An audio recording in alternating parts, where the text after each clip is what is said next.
E é isso aí, meus caros alunos, estamos de volta com mais uma bateria aí de questões a respeito dos verbos. Espero que você já tenha resolvido a questão e agora venha para o comentário de cada detalhe em cada alternativa. Começando com esta, olha só.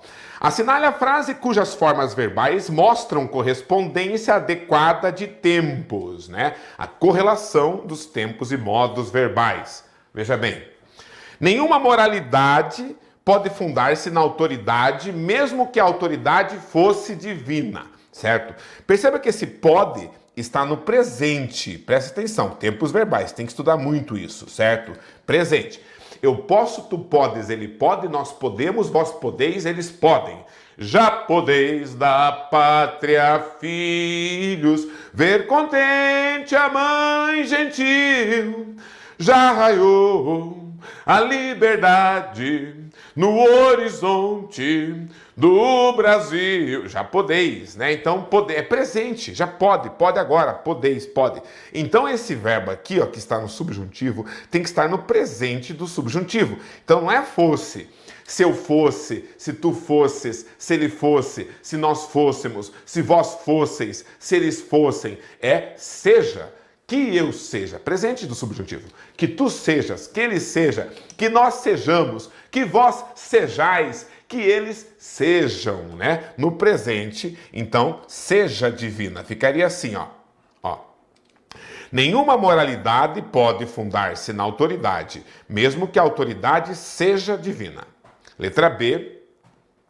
Se os teus princípios morais te deixam triste, podes estar certo de que estivessem errados, né? Estivessem, não, né? Tá? Podes estar certo de que estavam, né? Se os teus princípios morais te deixam triste, não, estão errados. É no presente, certo? Né?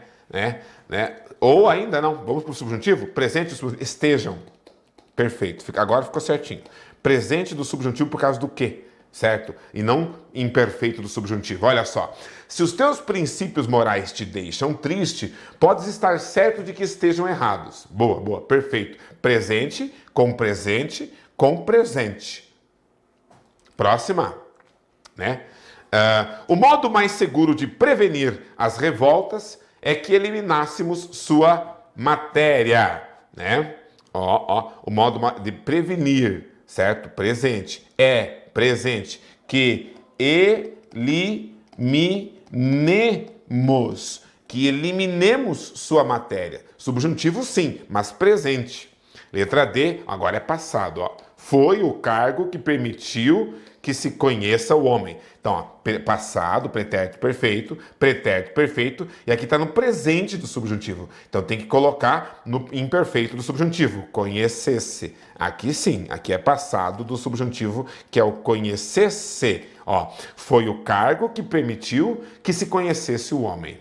Percebeu? E letra E, tenho no presente a impressão de que a exclamação "a pátria corre perigo" no presente não seja presente do subjuntivo, tão terrível quanto a cultura corre perigo. Percebeu? Tudo está maravilhosamente no presente na letra E. Na letra D nós tínhamos uma mistura de presente e de passado. Na letra C tínhamos uma mistura de presente e passado. Na letra B tínhamos uma mistura de presente e passado. E na letra A tínhamos uma mistura de presente e passado, enquanto que na letra E temos apenas presente. Percebeu? Então essa correlação de tempos verbais que você pode procurar. Eles podem mudar quanto ao modo.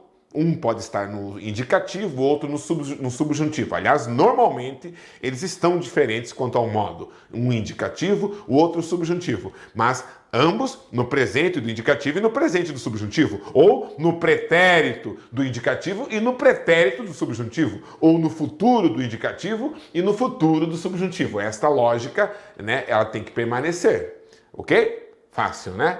Próxima. A respeito da frase "não sabemos pensar", presente no texto, analise as afirmativas a seguir, verifique quais são verdadeiras ou falsas e assinale a alternativa correta. Certo? Então, olha só.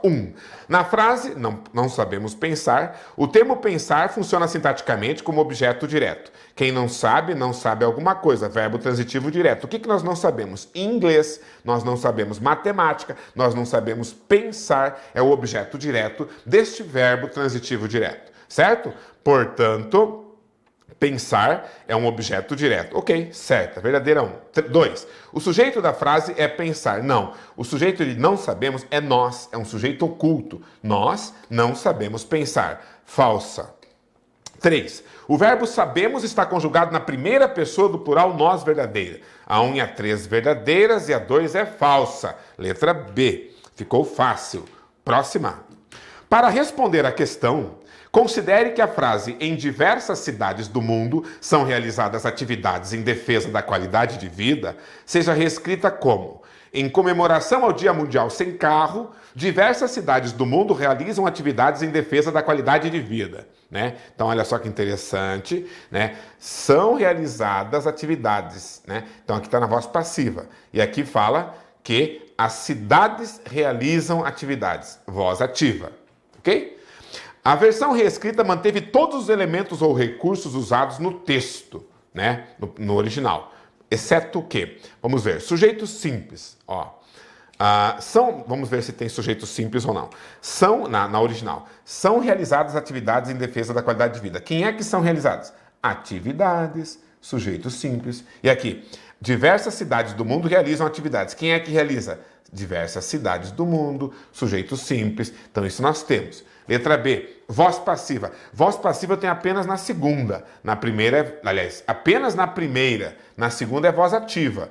Ainda assim, está errado. E letra C, pontuação de adjunto adverbial. Ó, em diversas cidades do mundo, vírgula, adjunto adverbial. E essa aqui, em comemoração ao Dia Mundial Sem Carro, vírgula, né, pontuação de adjunto adverbial. Termo deslocado, sim. O adjunto adverbial aqui e aqui, eles estão deslocados para o início da oração, o início do período. E verbo transitivo direto. Quem realiza, realiza alguma coisa, VTD, e em quem realiza, realiza alguma coisa, VTD. Então, voz passiva, que nós encontramos em apenas uma delas, aliás, na original. Próxima. Um bom exemplo é o que acontece frequentemente no debate sobre variedades do português. Se um linguista diz que não há erro em uma fala popular, como em as elite, que a elite escreve burramente as elite, quando deveria escrever as elite, seus opositores não dirão que os linguistas descrevem o fato como uma variante, mostrando que segue uma regra, mas que aceitam tudo, que aceitam o erro. O simulacro consiste no fato de que as palavras dos oponentes não são as dos linguistas. Não cabe discutir quem tem razão, mas verificar que os dois não se entendem. Né? Então, em se tratando de classes de palavras, vamos pôr atenção aos verbos constantes no quarto parágrafo do texto, este parágrafo inteiro. Né? Nas alternativas que seguem, foram feitas análises sobre os tempos e modos aí empregados. Assinale a única alternativa em que a análise está correta. A única correta? Vamos ver. A letra A. O verbo dirão está conjugado no futuro do presente do modo indicativo. Eu direi, tu dirás, ele dirá, nós diremos, vós direis, eles dirão. Indicativo. Letra B. Nesse parágrafo há predomínio de verbos conjugados no modo subjuntivo. Um bom exemplo é indicativo, acontece indicativo, diz indicativo, há indicativo, escreve indicativo, deveria escrever indicativo, infinitivo, dirão indicativo, descreve indicativo, mostrando gerúndio, segue indicativo, aceita indicativo, consiste indicativo, são indicativos. Prevalece o indicativo. Predomina o indicativo. Letra C. Nesse parágrafo, há pelo menos um verbo conjugado no pretérito perfeito do indicativo. Um verbo no pretérito perfeito do indicativo. Vamos ver. Presente, presente, presente, presente, presente, futuro do pretérito, futuro do presente, presente, gerúndio, presente, presente, presente, presente, presente, presente, infinitivo, presente, infinitivo, presente. Não tem nenhum verbo no pretérito perfeito. E a letra D, o verbo deveria estar conjugado no futuro do pretérito do modo indicativo? Sim, futuro do pretérito. Eu deveria, tu deverias, ele deveria, nós deveríamos, vós deveríeis, eles deveriam. Né? A letra D é o nosso gabarito, portanto. Próxima. Um dia, um dos caçadores que acompanhavam o rei disparou sua flecha sobre um enorme javali que estava mordiscando umas raízes desenterradas. Mas a flecha não atingiu certeiramente o alvo e apenas resvalou no animal, arranhando-o no pescoço. Ao sentir-se ferido, o javali deu um grande salto e partiu veloz. Uma narrativa se estrutura a partir de uma sequência cronológica de ações, uma sequência de ações no tempo, cronológica. Os verbos do texto 2, que representam uma dessas sequências, são, quais são os verbos que estão em ordem? Olha só, um dia, um dos caçadores que acompanhavam o rei disparou sua flecha sobre um enorme javali que estava mordiscando umas raízes desenterradas, mas a flecha não atingiu certeiramente o alvo e apenas resvalou no animal, arranhando-o no pescoço. Ao sentir-se ferido, o javali deu um grande salto e partiu veloz. Seria A. Acompanhavam, disparou, estava mordiscando. Letra B. Tem que ser uma sequência cronológica. Ações que acontecem numa ordem cronológica. Veja que esse javali estava mordiscando as raízes antes do cara disparar. Então não posso dizer que essa é uma sequência cronológica, porque isso aqui aconteceu antes disso aqui. Beleza? Então essa está errada. Letra B. Disparou, estava mordiscando e atingiu, Mas a flecha não... Aí que tá. O estava mordiscando vem antes do disparou. Nós já vimos isso. Tá errado. Letra C. Atingiu, resvalou, arranhando. Atingiu, resvalou, arranhando. Então, o que vocês acham? Ela não atingiu certeiramente o alvo e apenas resvalou no animal. Ali diz que não atingiu. Esse atingiu aqui, não atingiu, certo? Se ela não atingiu, tá? Essa ação não aconteceu, tá? Ela não atingiu. Mas sim, ela resvalou no animal. E ao resvalar, arranhou ao mesmo tempo. Veja que não é uma sequência cronológica. No momento em que resvalou no animal, arranhou o animal, simultaneamente. Não é sequencial, certo? Questão de lógica. Letra D. Disparou, atingiu, arranhando. Essa aqui, ele disparou a flecha, não atingiu, mas arranhou. São 3 momentos diferentes. Disparar, não atingir e arranhar. Legal? Portanto, a letra D que tem uma sequência. E a letra E estava mordiscando, daí atingiu, daí resvalou. Você entendeu? Acontece que atingir aqui e resvalar acontece no mesmo momento. Não é mesmo?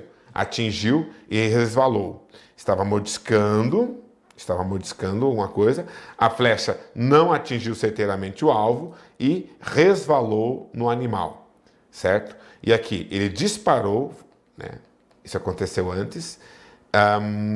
Perceba que, outra coisa, esse estava mordiscando, ele anula as alternativas. Por quê? Porque o animal ele estava mordiscando o tempo todo, inclusive no momento em que ele foi atingido. Percebe? Não é uma sequência, Veja que não é uma sequência. Ele estava mordiscando quando foi atingido, certo? E deve ter dado uma última mordiscadinha antes de sair gritando. Você entendeu? Era uma ação simultânea. Então, essas que estavam mordiscando são anuladas, certo? E sobra a letra D. Ele disparou, daí não atingiu direito, mas arranhou. Ok? Uma sequência.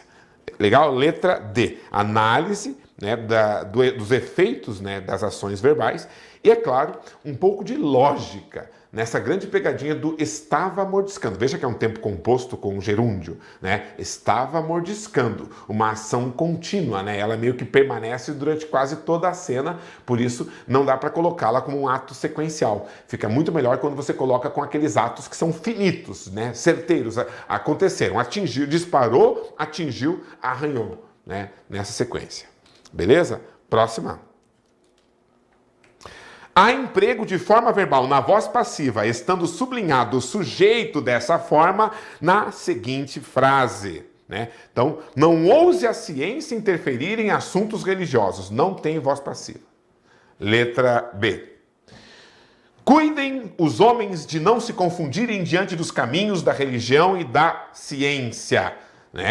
de não se confundirem, não confundirem se. Né? Ele se confundiu, eu me confundi, nós nos confundimos, certo? É verbo pronominal nesta ação. Então não é voz passiva. Não temos voz passiva aqui. Letra C. Não é dado a um cientista justificar seu trabalho com o exclusivo valor de sua fé. Certo, pessoal? Olha que interessante. Não é dado. Verbo ser, seguido de um verbo no particípio, com ado, aado, cada um no seu quadrado, cada um no seu quadrado, cada um no seu quadrado, certo? Então nós temos voz passiva aqui, temos voz passiva aqui. Só que o cientista não é o sujeito dessa voz passiva. O que não é dado a um cientista? Tudo isso aqui, ó, esta oração. Isso aqui é o sujeito. Justificar o seu trabalho com o exclusivo valor de sua fé. E letra D. Sempre se levantaram questões quanto aos caminhos dos cientistas e dos religiosos. Pegadinha, né? Porque quem levanta, levanta alguma coisa. É um verbo transitivo direto. O C, ligado a um VTD, é uma partícula apassivadora. Quer dizer que aqui nós temos voz passiva sintética. Falar que sempre se levantaram questões é a mesma coisa que falar que questões sempre foram levantadas. Adas, cada um no seu canadas, né? Tá bom? Então, quer dizer, aqui nós temos sim voz passiva sintética. E as questões são o sujeito. Uma questão muito sutil, né? Porque muita gente mais comum, ao falar de voz passiva, vai procurar apenas a voz passiva analítica, esta com o verbo ser seguido de um verbo no particípio. Mas o bom concurseiro, atento estudante de português, sabe que temos que procurar ali uma partícula apassivadora e a possibilidade de uma voz passiva sintética, não é mesmo? Vendem-se carros, levantam-se questões. Letra E. A dúvida para os cientistas inclui-se em seu método de busca, né? A dúvida se inclui, né? Ela é incluída. A dúvida é incluída, certo? Temos voz passiva aqui? Temos. Quem inclui, inclui alguma coisa, verbo transitivo direto, partícula passivadora, só que o sujeito é a dúvida e não o método, certo? Combinado? Portanto, a letra D. No fragmento, ou na Idade Média, quando eu seria no mínimo candidata à fogueira, o verbo destacado está flexionado em qual tempo e modo verbal, né? Então vamos lá. Ou na Idade Média, quando eu seria no mínimo candidata, né? Verbo, qual tempo e modo? Eu seria, tu serias, ele seria, nós seríamos, vós seríeis, eles seriam, né? É o futuro hipotético, é o futuro do pretérito do indicativo. Temos essa opção? Futuro do pretérito do indicativo, letra D.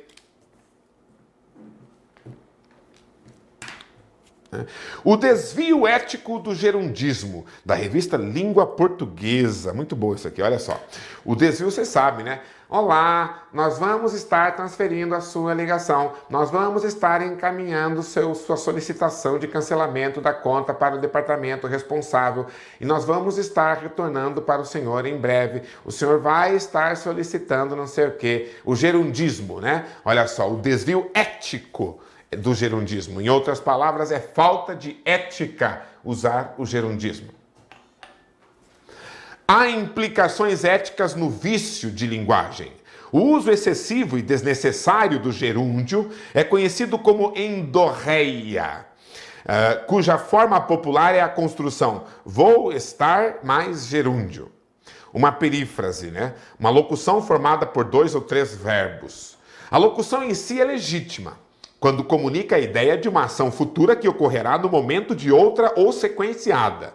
Existe o gerúndio do futuro, certo? Né?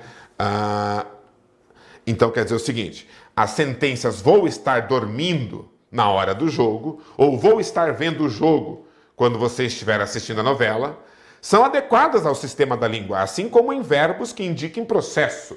Amanhã vai estar chovendo. Ou ato contínuo. Eu vou estar trabalhando das 8 horas às 18 horas. Todas essas são corretas, né? Então, eu vou estar dormindo na hora do jogo, ou vou estar vendo o jogo quando você estiver assistindo a novela. Olha aqui, em relação a um outro tempo, né? O processo, amanhã vai estar chovendo. O ato contínuo, vou estar trabalhando das 8 às 18. Aquilo que nos acostumamos a chamar de gerundismo se dá quando não queremos comunicar essa ideia de eventos ou ações simultâneas, mas antes falar de ação pontual, em que a duração não é preocupação dominante. Vou falar, narra algo que vai ocorrer a partir de agora. Vou estar falando se refere a um futuro em andamento. É inadequado usar uma forma verbal com valor de outra. Falar de ação isolada que se encerraria num só ato, como se fosse contínua. Quando respondemos ao telefone "vou estar passando o recado", fazemos o recado que potencialmente tem tudo para ser dado, não ter mais prazo de validade. Nós fazemos com que eu vou estar passando o recado. Ele parou de ter prazo de validade. O vício aqui isenta a pessoa de responsabilidade sobre o que prometeu fazer. É, antes de tudo, um desvio ético. Pode isso, produção? Olha só. O uso excessivo e desnecessário do gerúndio é considerado vício de linguagem. Esse vício prejudica a objetividade e a clareza da comunicação, além de ser um problema ético, segundo o texto. Para que haja adequação à norma padrão da língua, é possível substituir algumas formas de gerúndio por, né? Eu posso substituir o gerúndio por quê? Então, por exemplo, se eu falo, em vez de dizer eu vou estar retornando a ligação, eu posso colocar apenas eu retornarei a ligação. Eu vou estar transferindo para o setor responsável. Não, eu transferirei para o setor. Né? Nós vamos estar entrando em contato com o senhor. Não, nós entraremos em contato com o senhor. Né? Eu vou estar cancelando a sua conta. Não, cancelarei a sua conta. Certo? Né? Então, o que eu tenho que usar? O futuro. Em vez de usar um gerúndio, futuro, hipotético, usa o verbo no futuro do presente. Eu cancelarei, eu transferirei, eu resolverei o seu problema. Certo? Curto e grosso, como se diz. Que mais? Há desdobramento de uma oração em duas e alteração na voz verbal nesta nova redação de um segmento do texto. Né? Qual seria? Então, eu tenho desdobramento de uma oração em duas e muda a voz. Opa, vamos ver. Uma fonte da infelicidade humana estaria na insuficiência das normas. Né? A insuficiência das normas seria uma fonte da infelicidade humana. Né? Veja que não temos em nenhum momento voz passiva. Tá? As duas estão na ativa, então não funcionou. Letra B. A asserção me parece espantosa. Espanta-me que se faça tal asserção. Né? Olha que interessante. Né? A asserção me parece espantosa. Temos apenas um verbo e está na voz ativa. E aqui, espanta-me. Temos um verbo que se faça, dois verbos, portanto, duas orações. Uma oração desdobrada em duas, certo? O verbo fazer é um verbo transitivo direto, quem faz alguma coisa. O ser ligado a um VTD é uma partícula passivadora, tal asserção é o sujeito, certo? É como se eu falasse, espanta-me que tal asserção seja feita.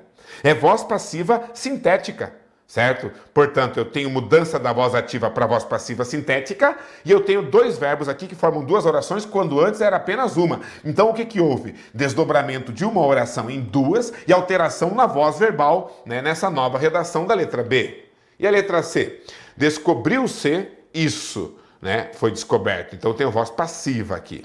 Que o homem se torna neurótico. Mas eu tenho verbo aqui e verbo aqui. E perceberam a razão da neurose do homem, né? Perceberam, descobriu-se que o homem se torna neurótico, né? E perceberam a razão. Legal, aqui é a voz ativa, percebeu que legal? Olha que interessante. Voz ativa, voz passiva, uma oração, duas orações. Legal? Só que olha o que fala. Há desdobramento de uma oração em duas. E não desdobramento de duas orações em uma, na nova redação. Pegou? Né? Aqui está ao contrário. Letra D. Nos protegemos da ameaça das fontes do sofrer. Nos poupamos do risco dos sofrimentos. Nos protegemos, verbo, da ameaça das fontes do sofrer. O sofrer está como substantivo aqui, não verbo. Temos apenas um verbo, né? E aqui também temos apenas um verbo, poupar. E não temos voz passiva. Letra E. Isto significaria um retorno a possibilidades de felicidade. Isto equivaleria a retornar à eventualidade de ser feliz, né? Um verbo, equivaler verbo, retornar verbo, significar verbo, certo? Legal. Uma oração se desdobrou em 3, né? E não temos voz passiva nesta última. Onde tem voz passiva? Nenhuma das duas, certo? Portanto, é a letra B mesmo. A asserção me parece espantosa, espanta-me que se faça tal asserção. Então, desdobramos uma oração em 2 e mudamos a voz verbal. Próxima. Assinale a seguir os segmentos que apresentam verbos conjugados nos mesmos tempo e modo, né? Os verbos têm que estar todos no mesmo tempo e no mesmo modo. Vamos lá então. Letra A. Tal como ocorreu, pretérito perfeito do indicativo com a história do direito de liberdade, a expressão seria futuro do pretérito. Pretérito perfeito, futuro do pretérito do indicativo. Letra B. A liberdade não consiste presente do indicativo e também o conceito de igualdade é presente do indicativo. Os dois estão no presente. Consiste e é. É a letra B. Letra C. A história do direito à igualdade também se desenvolveu pretérito perfeito, se não devesse pretérito imperfeito do subjuntivo perfeito e do indicativo. A primeira ampliação do conceito de liberdade ocorreu, pretérito perfeito, os seres humanos são presentes do indicativo, né? Então é apenas a letra B, que nós temos o mesmo tempo e o mesmo modo verbal nas duas orações. Próxima. Qual alternativa indica corretamente a passagem da voz ativa para a voz passiva nas orações a seguir? Só uma está correta. Letra A. O livro foi lido por muitas crianças na escola, leu-se o livro, né? Leu-se o livro foi lido. O livro foi lido. As duas estão na voz passiva, voz passiva, voz passiva. E letra B. O mundo girou rapidamente. Girou-se o mundo rapidamente. Certo? Legal? O que vocês acham? O mundo girou rapidamente. Certo, pessoal? Tem uma coisa interessante. Quem gira, gira. Verbo intransitivo. Quem gira, gira. Verbo intransitivo. Percebeu? Certo? Então quer dizer que o mundo girou e girou-se o mundo. Nos dois casos, o mundo é o sujeito, né? Não temos um objeto direto que viraria sujeito. Quando eu faço a transferência da voz ativa para a voz passiva, o objeto vira sujeito. E aqui não tem objeto, porque é um verbo intransitivo. Certo, pessoal? Portanto, nos dois casos é voz ativa e voz ativa. O mundo girou, girou-se o mundo. Letra C. O galo cantou ao raiar do dia. Raiou-se o dia com o canto do galo, né? Mudou a frase aqui, né? O verbo cantar, né? Que é um verbo intransitivo, e raiou, o dia raiou, verbo intransitivo. Não basta colocar um C, tá? Para que a frase esteja na voz passiva sintética. Lembrem-se que o C tem várias funções, as funções do C, né? Então ele tem que estar realmente ligado a um VTD, não podemos ter um sujeito explícito e deve ser possível transformar essa frase na voz passiva analítica. Aí eu sei que aquele C é uma partícula apassivadora.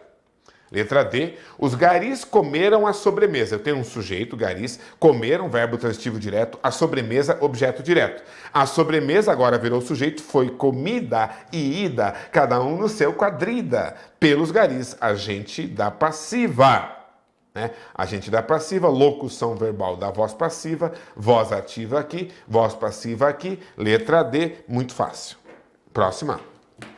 A frase que admite transposição para a voz passiva, qual é que admite? Ela tem que ter um VTD, certo? Para poder admitir essa transposição. Letra A.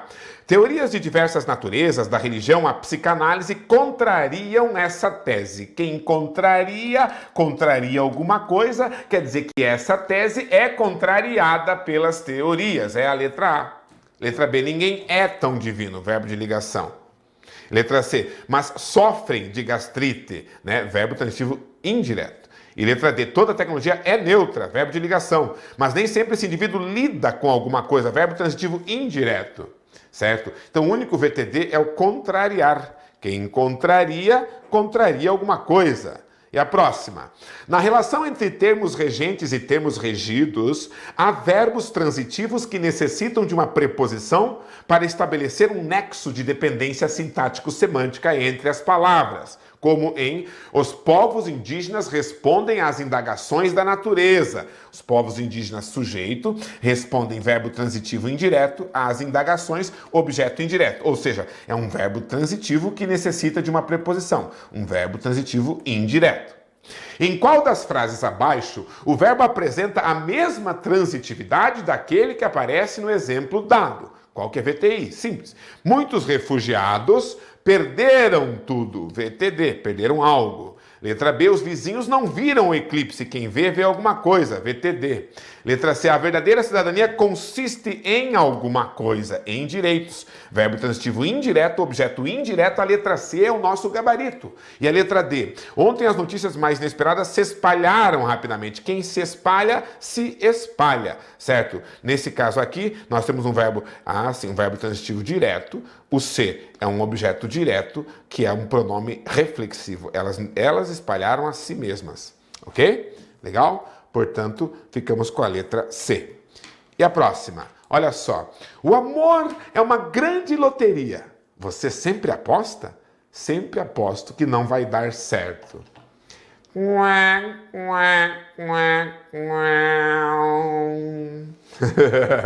Né? É isso? O amor é uma grande loteria. Sempre aposto que não vai dar certo.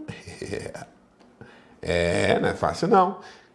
Na frase do último quadrinho, a locução verbal vai dar, de acordo com a norma culta, só pode ser substituída por vai dar, futuro, né? Futuro, né? Quer dizer, não vai dar certo, não dará certo. Eu darei, tu darás, ele dará. Nós daremos, vós dareis, eles darão. Futuro do presente do indicativo. Tranquilo? Próxima. Para encerrarmos esse bloco, essa aqui, ó. No trecho, aboli a carne de porco há anos. Substituindo-se o verbo haver pelo verbo fazer, no mesmo tempo e com a concordância correta, tem-se o quê? Né? Veja que o verbo haver, quando indica tempo transcorrido, ele é um verbo impessoal. É um verbo impessoal, ele forma uma oração sem sujeito. O verbo fazer, quando eu indico o tempo transcorrido, faz 10 minutos, faz 20 dias, faz 5 meses, faz muitos anos, ele também é um verbo impessoal. Portanto, eu aboli a carne de porco faz anos. Verbo haver no presente, verbo fazer no presente. Verbo haver sem concordância, verbo fazer sem concordância. Ou seja, na forma fixa do singular, porque não temos um sujeito aqui. Belezinha? É isso, galera. Legal? Aquele descanso, aquele cafezinho e voltamos para último bloco, última rodada de questões sobre verbos aqui no Clube dos 100 do professor Douglas, diretamente do Focus Concursos para o Brasil inteiro. Bons estudos e até logo.